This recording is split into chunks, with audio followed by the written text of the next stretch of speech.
Class 10 का पहले addition का एक नया टॉपिक है श्वसन। श्वसन अंग फेफड़े। ठीक, ये पूछा जाता है श्वसन जो फेफड़े है, श्वसन अंग जो है उसका स्ट्रक्चर बनाइए। तो ये श्वसन अंग का जो स्ट्रक्चर बना हुआ है, जो लंग्स है, फेफड़े है, उसका स्ट्रक्चर बना हुआ है। तो वीडियो शुरू करने से पहले अगर आप हमारे चैनल पर नए हैं तो चैनल को सब्सक्राइब करें, बेल आइकन को प्रेस करें ताकि आपको वीडियो मिल सके। तो चलिए आइए शुरू करते हैं श्वसन अंग फेफड़े। ठीक, तो सबसे पहला प्रश्न उठता है जो फेफड़े होते हैं वो कहाँ पर स्थित होते हैं। तो जो फेफड़े होते हैं, जो लंग्स होते हैं, ठीक, वो हृदय, जहां पर हार्ट होता है, हृदय के मध्यावकाश, हृदय और मध्यावकाश के बाएं और दाएं से होते हैं। ठीक, जो हृदय होता है, हृदय में जो मध्यावकाश होता है, मध्यावकाश के बाएं और दाएं, ठीक, बाएं और दाएं स्थित होते हैं ये। और कितने होते हैं लंग्स, कितने होते हैं?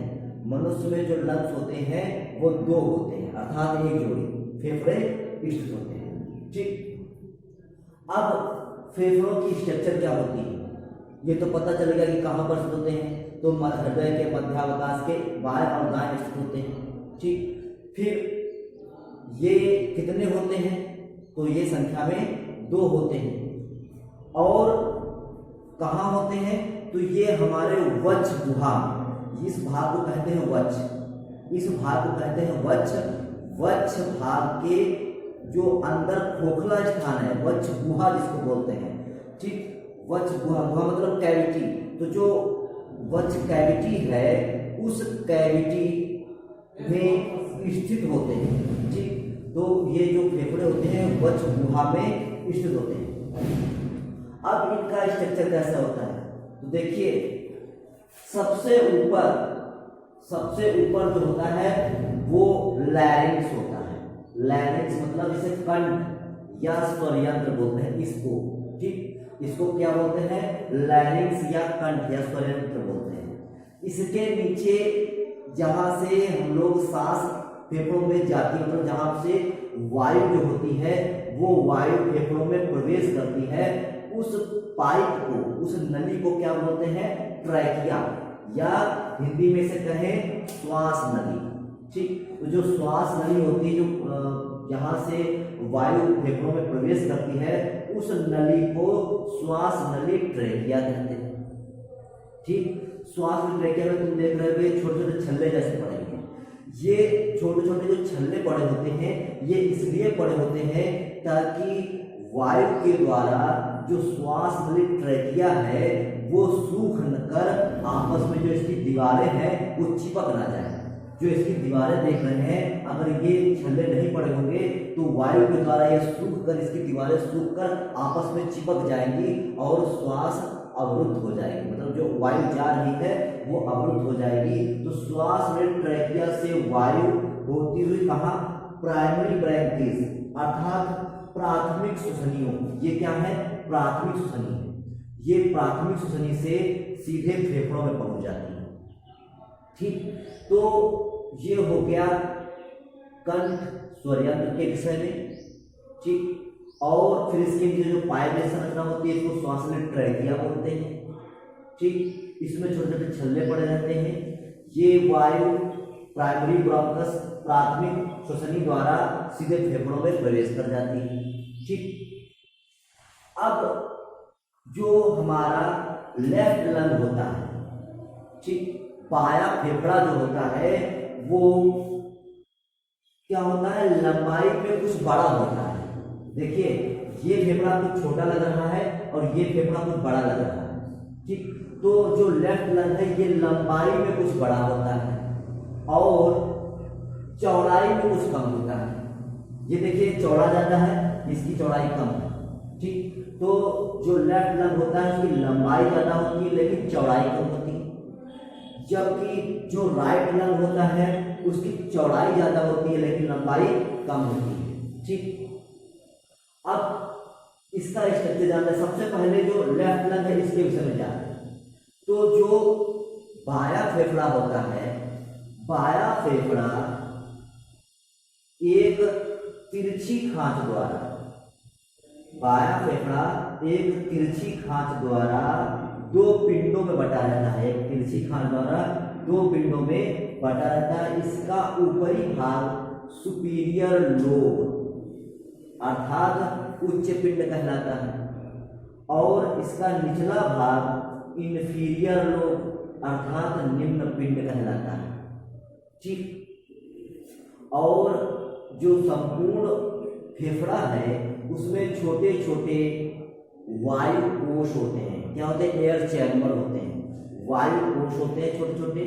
ठीक। और जो दोनों फेफड़े होते हैं वो एक नीचे संरचना होती है जिसको डायाफ्राम बोलते हैं। क्या बोलते हैं? डायाफ्राम। डायाफ्राम पर रखे हुए होते हैं अर्थात डायाफ्राम से चिपके हुए होते हैं। नीचे की ओर जो संरचना होती है उसे डायाफ्राम कहते हैं और डायाफ्राम से चिपके हुए होते हैं। अब आते हैं राइट लंग पर। तो जो राइट लंग होता है, जो राइट लंग होता है वो दो तिरछी खांच, एक और दो तिरछी खांचों द्वारा तीन भागों में बटा रहता है। एक, दो और तीन भागों में बटा रहता है। जो इसका ऊपरी भाग है वो कहलाता है सुपीरियर लोब अर्थात उच्च पिंड। क्या कहलाता है? Superior lobe. सुपीरियर लोब क्या कहलाता है? सुपीरियर लोब कहलाता है, इसको कहते हैं उच्च पिंड। मध्य का जो भाग होता है उसे मिडिल लोब कहते हैं और इसे हिंदी में कहते हैं मध्य पिंड। जो सबसे निचला भाग होता है उसे इंफीरियर लोब कहते हैं, जिसे कहते हैं निम्न पिंड। ठीक। तो इस प्रकार से जो राइट लंग है वो दो तिरछी खांचों द्वारा तीन पिंडों में बटा होता है। ठीक। तो ये हमारा लेफ्ट लंग के विषय में हो गया, फिर राइट लंग के विषय में हो गया। अब देखिए जो फेफड़े होते हैं वो चारों ओर से दोहरी झिल्ली से घिरे होते हैं। चारों ओर से देखिए, एक पहली झिल्ली फिर ये दूसरी झिल्ली। तो जो चारों ओर से दोहरी झिल्ली से घिरे होते हैं, दोनों फेफड़े जो होते हैं वो चारों ओर से दोहरी झिल्ली से घिरे होते हैं। जो ऊपर की झिल्ली होती है, जो ऊपर की जो लेयर होती है, मेम्ब्रेन होती है, उसको पेराइटल प्लूरा कहते हैं। क्या कहते हैं हिंदी में? Parietal pleura.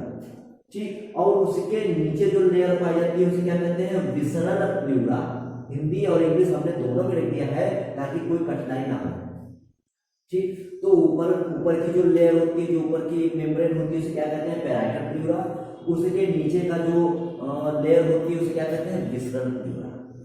ठीक। तो ये दोनों लेयर के द्वारा फेफड़े घिरे रहते हैं। इन दोनों लेयर का काम क्या है? ये दोनों जो लेयर होती है वो आपस में एक दूसरे पर सरकती है। जब हम लोग सांस लेते हैं तो ये दोनों लेयर एक दूसरे पर आसानी से सरकती हैं। ठीक। जिसके कारण हम लोग सांस आसानी से लेते हैं। कभी कभी क्या होता है, इन दोनों लेयर के बीच में पानी भर जाता है।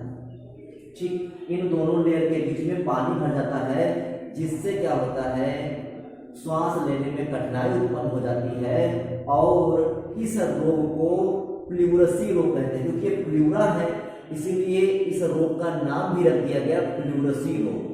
ठीक। तो इस प्रकार से हमारे ये लंग्स की स्ट्रक्चर कंप्लीट हो जाती है। ठीक। अगर आपको कोई प्रॉब्लम आती है तो आप कमेंट्स में पूछ सकते हैं। ठीक। और इसको ये जो फिगर है इसका फिर कापी पर बनाइए, अभ्यास करिए इसका। ठीक। और इसको लिखने का प्रयास करिए। लिखना शुरू करेंगे यहाँ से कि जो फेफड़े होते हैं, जो श्वास ट्रैकिया होती है, ट्रैकिया के सबसे ऊपरी भाग लैरिंक्स कहलाता है, इसे कंठ या स्वयंत्र कहते हैं। इसके नीचे एक नली जैसी संरचना होती है, इसको ट्रैकिया या श्वास नली बोलते हैं। इसमें जो होते हैं छिल्ले जैसे पड़े होते हैं, रिंग होते हैं, ताकि जो श्वास ट्रैकिया की जो दीवार है वो आपस में चिपक ना सके। हमारे जो फेफड़े होते हैं वो कहाँ पर स्थित होते हैं, तो हृदय के मध्यावकाश के बाएं और दाएं फेफड़े विकसित होते हैं। इस प्रकार से पूरी कॉपी पर हम इसकी व्याख्या करके लिखेंगे। ठीक। आज के लिए बस इतना ही, बाकी कल एक नए टॉपिक के साथ। थैंक यू, धन्यवाद।